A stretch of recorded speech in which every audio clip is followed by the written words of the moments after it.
जय गोगा जी। ज्येष्ठ कृष्ण पक्ष की नवमियों 1 जून शनिवार को गोगा जी का व्रत रखा जाएगा। तो हम गोगा जी की कथा सुनेंगे। गोगा जी महाराज, एक समय की बात है, श्री योगेश्वर गोरखनाथ जी अपने शिष्यों को उपदेश दे रहे थे। तब उनके परम शिष्य ओगटनाथ ने प्रश्न किया, हे नाथ, आप साक्षात शिव भक्ति स्वरूप है, आप ही भक्तों के उद्धार हेतु अवतार धारण करते हैं। हे परम गुरु, कलयुग के प्रभाव से जिसमें मनुष्य की बुद्धि मलिन होकर पापों में लिप्त हो जाएगी, उसमें मनुष्य घोर पापों को करने लगेगा, जिसके कारण भूमंडल पर अशांति छा जाएगी। उसमें धरती पर इन घोर पापों के प्रभाव से विभिन्न रोग फैल जाएंगे, संसार में भूखमरी बढ़ जाएगी। हे योगेश्वर, ऐसे घोर कलयुग में दान पुण्य तीर्थ यात्रा का पुण्य भी घट जाएगा। तो वह कौन सी शुभ कार्य होगा जिसके करने से मनुष्य जाति का उद्धार हो सकेगा। ऐसा सुनकर श्री गोरखनाथ जी बोले, हे परम शिष्य, तुमने बड़ा ही उत्तम प्रश्न किया है, क्योंकि कलयुग के बढ़ जाने पर मनुष्य की कोई भी सेवा धर्म कर्म शांति प्रदान कर सकेगी। मनुष्य विश्व में लिप्त हो जाएंगे, योगी ज्ञानी भूत कम रह जाएंगे। ऐसे समय मेरी अंश अवतार जाहिर वीर गोगा के व्रत पूजन से ही मनुष्य का कल्याण हो सकेगा। इनके व्रत पूजन से बांझ स्त्री पुत्रवती हो जाएगी, निर्धन धनवान बन जाएंगे, असाध्य रोगी आरोग्य सुख को प्राप्त करेंगे, मूर्ख को भी ब्रह्म ज्ञान की प्राप्ति हो जाएगी। अर्थात इनके व्रत पूजन से मनुष्य की निश्चित समस्त मनोकामनाएं सिद्ध होगी। इनका उपासक संसार में समस्त सुखों को भोगकर अंत में शिव लोक को पहुंचकर परम आनंद में विलीन हो जाएगा। हे शिष्य, केवल तुम्हारे प्रश्न करने पर यहाँ उपस्थित संतों एवं भक्तों को विश्व कल्याण हेतु अब मैं जाहिरवीर गोगा जी की व्रत कथा सुनाता हूँ। आप सभी ध्यान पूर्वक सुनो। बोलिए जाहिरवीर गोगा जी की जय जय। गंगाराम जी को दर्शन। जाहिरवीर बाबा ने गंगाराम जी को दर्शन दिया और जाहिर बाबा की व्रत विधि सुनेंगे। गोरखनाथ जी बोले, हे भक्तजनों, पिछले अध्याय में आपने श्री जाहिरवीर गोगा जी के व्रत पूजन से होने वाले लाभ को सुना। अब मैं कथा प्रारंभ करने से पहले ही जाहिरवीर गोगा जी के व्रत पूजन की विधि का वर्णन सुनाता हूँ, क्योंकि बिना विधि के कोई भी यज्ञ पूर्ण नहीं होता है। हे भक्तजनों, प्रत्येक माह के कृष्ण एवं शुक्ल पक्ष की नौमी तिथि को जाहिरवीर गोगा जी का व्रत किया जाता है तथा इनका विशेष व्रत सावन भादों की नौमी को किया जाता है। सावन भादों की नौमी को इन 2 व्रतों का विशेष फल होता है। अपनी मनोकामना की पूर्ति हेतु इनके 9 या 11 व्रत करने चाहिए। इनका व्रत धारण करने के लिए निश्चित तिथि को प्रातःकाल नित्य क्रम से निवृत्त हो जाहिरवीर गोरखनाथ जी की तस्वीर को प्रतिमा को अपने से ऊंचे आसन पर स्थापित करे। आसन पर नीला रेशमी वस्त्र बिछा देवे।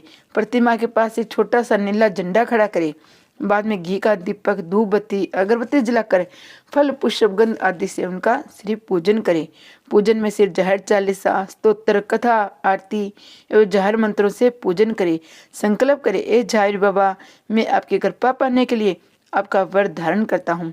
ऐसा संकल्प लेकर दिन भर जप करे। सबसे प्रेम भाव से रखे। शाम को सूर्यास्त के समय प्रांत की बातें पूजन पर हलवे पूरी गुलगुले आदि का भोग लगाकर व्रत खोले। हे भक्तों, जो भी मनुष्य इस विधि से श्री जाहिरवीर व्रत पूजन करेगा उसकी समस्त मनोकामनाएं पूर्ण होगी। अब तुम अपना ध्यान एकाग्रचित होकर ये कथा सुनो। प्रेम से बोलो जाहिरवीर गोगा जी की जय।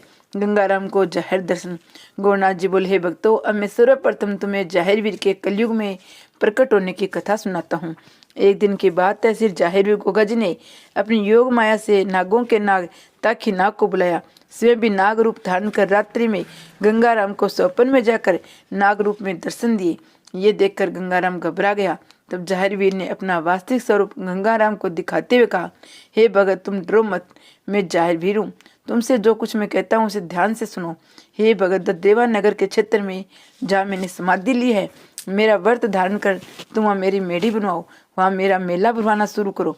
विश्व में मेरा प्रचार करो।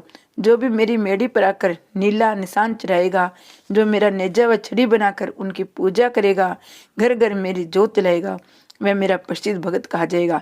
जिस किसी के यहाँ संतान न हो वह मेरी जात स्वीकार करे। इच्छा पूर्ण होने पर मेरी जात दे, उसकी अन्य इच्छा भी पूर्ण हो जाएगी। प्रत्येक नवमी को मेरा व्रत धारण कर जो मेरा पूजन करेगा उसके कुल का नाम उजागर हो जाएगा। हे भगत, ऐसा कोई फल नहीं है जो मेरी भक्ति से प्राप्त न हो। ऐसा कहकर जाहिरवीर गोगा जी ताकि नाग सहित अदृश्य हो गए। हे भक्तों, रात बीतते ही गंगाराम ने जाहिरवीर का प्रचार शुरू किया। जाहिर वीर की मेढ़ी का निर्माण करवाकर नवमी के दिन व्रत धारण कर जाहिर बाबा की पूजा की, जिसके प्रताप से उसका कुल का नाम उजागर हो गया। धीरे धीरे तब से भगतगण पवित्र श्री जाहिर मेढ़ी पर पहुंचकर उनकी पूजा अर्चना करने में अपनी मुरादें पूरी करने लगे। हे भक्तों, आज भी जो सच्चे मन से बागड़ यात्रा जाहिर वीर व्रत पूजन सेवा करता है उसे मनवांछित फल की प्राप्ति होती है। हे भक्तों, जो भी जाहिर वीर की भक्ति स्वीकार करके इस कथा का प्रचार करेगा उसे चारों फल की प्राप्ति होगी। अब मैं तुम्हें उन भक्तों की कथा सुनाता हूँ जिन्होंने श्री जाहिर बाबा का व्रत पूजन कर अपनी मनोकामनाएं पूर्ण की। हर देवी की कथा। नाथ जी बोले, हे संतो, अब मैं तुम्हें दुखी पति पत्नी की कथा सुनाता हूँ जिन्होंने श्री जाहिर व्रत पूजन कर अपनी मनोकामनाएं सिद्ध की। दयालपुर गांव में एक सुखीराम नाम का भगत रहता था। दुर्भाग्य से उसकी यहाँ कोई संतान नहीं थी, जिसके कारण सुखीराम में उसकी पत्नी हरदेवी बड़े दुखी रहते थे। एक दिन की बात है, सुखीराम की पत्नी हरदेवी अपने सखियों के साथ जंगल में लकड़ी लेने चली गई। जंगल में जाकर उसकी सखियां आपस में बातें करते हुए कहने लगी, जिस दिन इस भांजन के सुबह दर्शन हो जाती हैं उस दिन भोजन तक प्राप्त नहीं होता है। ये बात हरदेवी ने सुन ली, मगर अपनी सखियों को कुछ नहीं कहा। मन ही मन रोते हुए लकड़ी लेकर अपने घर चली आई।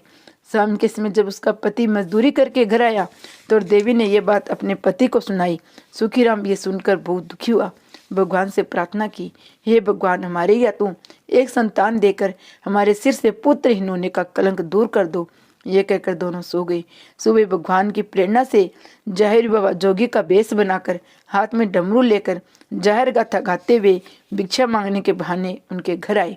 सुखीराम की पत्नी से बोले, बेटी, तुम्हारे पास सब कुछ है पर पुत्र न होने के कारण तुम दुखी हो। मैं तुम्हें एक उपाय बताता हूँ जिसके करने से अवश्य तुम्हारी यहाँ संतान उत्पन्न होगी। जोगीराज बोले, बेटी, तू सावन और भादों की नवमी के दिन जाहिर बाबा का व्रत रख। विधि पूर्वक किसी जोगी को बुलाकर व्रत का उद्यापन करना। इसके करने से निश्चित तुम्हारे यहाँ संतान उत्पन्न होगी। ये कहकर जोगी के रूप में जाहिर बाबा चले गए। ये बात जब हरदेवी ने अपने पति को बताई तो उसे सुनकर बहुत खुशी हुई। खुद भी व्रत रखने का निर्णय लिया। समय आने पर दोनों पति पत्नी ने मिलकर व्रत धारण किया। विधि पूर्वक गोगा जी का पूजन कराया। उनके प्रताप से 1 वर्ष बाद उनके यहाँ एक सुंदर बालक ने जन्म लिया।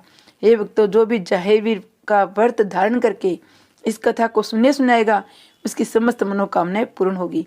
बोलो जाहिर बाबा की जय। निर्धन बुढ़िया की कथा। एक बार की बात है, एक यात्रु जा देने के लिए बागड़ जा रहा था। अन्य भगतगण भी उसके साथ चल रहे थे। आगे चलकर वे रात्रि में विश्राम करने के लिए एक शहर में ठहर गए। रात भर वहां जाकर वीर की गाथा का गुणगान करते रहे। सुबह जब दिन निकला तो एक बूढ़ी औरत आई। बोली, हे भक्तों, ये आप किसकी पूजा कर रहे हो? आप किस देवता के धाम जा रहे हो? उनके व्रत पूजन से क्या लाभ होता है? तब यात्रु के साथ का जोगी बोला, हे माता जी, ये हम जाहिर वीर गोगा बागड़ वाले की पूजा करे हैं। उन्हीं के प्रताप से इस यात्रु बालक का जन्म हुआ है। अब उनके जात देने हेतु उनके बागड़ धाम जा रहे हैं। हे माता जी, जाहिर जी के पूजन व्रत तथा इनके धाम की यात्रा करने से मनुष्य के सारे पाप छूट जाते हैं, समस्त मनोकामनाएं सिद्ध हो जाती है। हे भक्तों, बुढ़िया का लड़का गरीबी के कारण कर्जबंद हो गया था। इसके कारण वह परेशान हो अपने माँ और बहू को छोड़कर बिना बताए ही कहीं चला गया था। बुढ़िया ने घर आकर ये बात अपनी बहू को बताई। यदि हम दोनों जाहिर वीर का व्रत रखें तो मेरा लड़का घर वापिस आ सकता है। बहू ने यह बात संग्रह स्वीकार कर अपने सास के साथ 11 व्रत रखने का संकल्प लिया। केवल 2 नवमी के व्रत उपरांत ही वह लड़का जिस शहर में था वहां उसे एक जेवर से भरा थैला सड़क पर पड़ा हुआ मिला। अगले ही दिन वह लड़का उस जेवर सहित वापिस घर चलाया, जिसे देखकर सास बहू बहुत खुश हुई। घर आते ही उसने वह जेवर बेचकर अपना सब कर्ज चुकाया, निजी व्यवसाय शुरू कर दिया। जब लड़के को माँ और बहू ने बताया कि सब जाहिर वीर बाबा की पूजा के प्रताप से हमारा उद्धार हुआ है, तो उसने भी जाहिर बाबा का व्रत रखा। बुढ़िया और उसके पुत्र वधु ने एक ही दिन अपने व्रतों का उद्यापन किया। उस दिन जोगियों एवं कन्याओं को दान दिया तथा जाहिर बाबा के नाम पर भंडारा किया। हे भक्तों, सच्चे मन से जाहिर बाबा का व्रत धारण कर जो भी इस कथा का पाठ करेगा वह सिंगरी सुखी हो जाएगा। बोलो जाहिर बाबा की जय हो। जाहिर बाबा प्रकोप भी करते हैं। अब जाहिर बाबा की प्रकोप कथा सुनते हैं। अब मैं तुम्हें एक बाबा जाहिर वीर के रुष्ट हो जाने पर उनके प्रकोप की एक कथा सुनाता हूँ। सीतापुर गांव में एक परिवार में पहले से ही जाहिर बाबा की पूजा होती थी। प्रत्येक भादों की नवमी को थापे दिए जाते थे। कुछ समय के बाद उस घर में एक नई बहू आई। वह बहुत ही नास्तिक थी, किसी भी व्रत पूजा में विश्वास नहीं करती थी। इसलिए जब भादों की नौमी आई तो उसने न तो जाहिर बाबा का व्रत किया न थापे दिए। कहा ये सब ढोंग है, इन पूजा व्रतों से कुछ नहीं होता है। ये कहने के बाद जब बहू रात को सोई तो उसे सपने में सांप ही सांप दिखाई दिए। सुबह दिन निकलते ही जब आंख खुली तो देखा एक सर्प घर के दरवाजे पर खड़ा है। जब उसका ध्यान पीछे गया तो वहां भी सर्प खड़ा है। इस प्रकार से वह चारों तरफ सर्प ही सर्प निकल आए। बहू घबराकर चीखें मारने लगी। उनकी आवाज़ सुनकर परिवार के लोग इकट्ठा हो गए। ये सब कुछ देखकर उसकी सास समझ गई जाहिर वीर के थापे नहीं दिए, इसलिए यहाँ सर्प निकल कर आए हैं। सास हाथ जोड़कर बोली, हे जाहिर बाबा, मेरी बहू की गलती को माफ़ कर दो। आज ये तेरे थापे देंगी, आज से रोज़ तेरी पूजा करेगी। बहू ने भी हाथ जोड़कर सिर झुकाकर कहा, हे जाहिर बाबा, मुझे माफ़ कर दो, मैं सदा तेरी पूजा करूंगी। इतना कहते धीरे धीरे सभी सर्प गायब होने लगे। तब उनमें से जाहिर रूपी सर्प ने अपने वास्तविक रूप में प्रकट हो गए और कहा, हे देवी, तूने मेरी न तो पूजा से विकार की, मेरा अपमान किया, जिसके कारण ऐसा हुआ, लेकिन मैं तुम्हें माफ़ करता हूँ। मगर मेरी ये बातें ध्यान से सुनो, जो भी मेरी पूजा थापे, निशान, छड़ी, नेजा आदि से विकार करेगा उसकी मनोकामनाएं सिद्ध होगी। मगर इच्छा पूर्ण हो जाने पर जो मेरी स्वीकार करी हुई पूजा भेंट नहीं देगा उसे मैं तुम्हारी तरह दंडित भी करूँगा। ये कहकर जाहिर बाबा अपने सर्पों सहित अदृश्य हो गई। जो भी इस कथा को नियम से पढ़ेगा उसे उत्तम फल की प्राप्ति होगी। जय गौरनाथ जी महाराज की जय। जय गोगा जी महाराज की जय। हरते विपता दास की जाहिर दीन दयाल, भक्तों का रखते सदा जाहिर वीर बाबा ख्याल। दया दास पर बनी रहे, सर पे रहे सदा हाथ, विद्या बल बल दो विनय करे धर्मराथ। जय गोगा जी महाराज की जय। कथा को लाइक और चैनल को सब्सक्राइब करना। कथा देखने के लिए आपका धन्यवाद। जय जाहिर बाबा की जय हो। संकट मोचन जो पढ़े प्रेम सहित नित नेम, संकट उससे निश्चय जड़े जो ताहे सो नेम। जाहिर वीर संकट मोचन जो पढ़े पूर्ण मंत्र समान, धर्मनाथ की आस्था कष्ट मिट जाए तमाम।